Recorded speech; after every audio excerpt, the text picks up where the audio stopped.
Les élèves et le personnel de l'école Saint-Joseph des Sœurs de la Charité ont accueilli l'ambassadeur français à l'occasion de la clôture du projet de solarisation des écoles francophones, publiques et privées.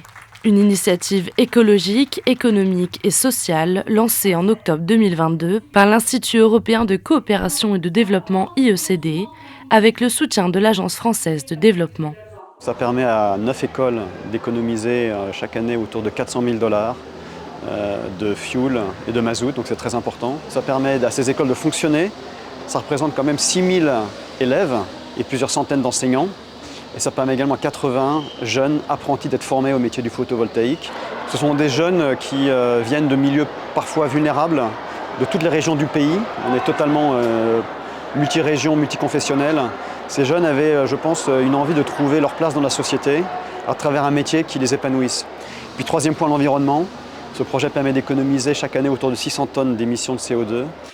4 ans après le début de la crise économique, la France doit investir dans des projets durables, a affirmé l'ambassadeur français, insistant sur l'importance de l'écologie pour l'avenir du pays.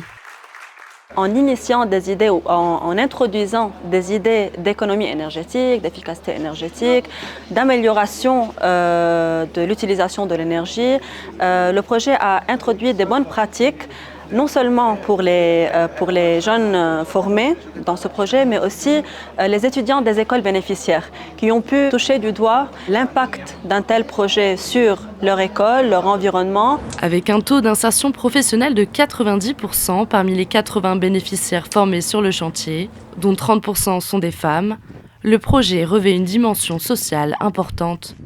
Au Liban, je n'ai pas eu la chance de travailler comme une technicienne. Donc avec ULIP, c'est une très bonne chance.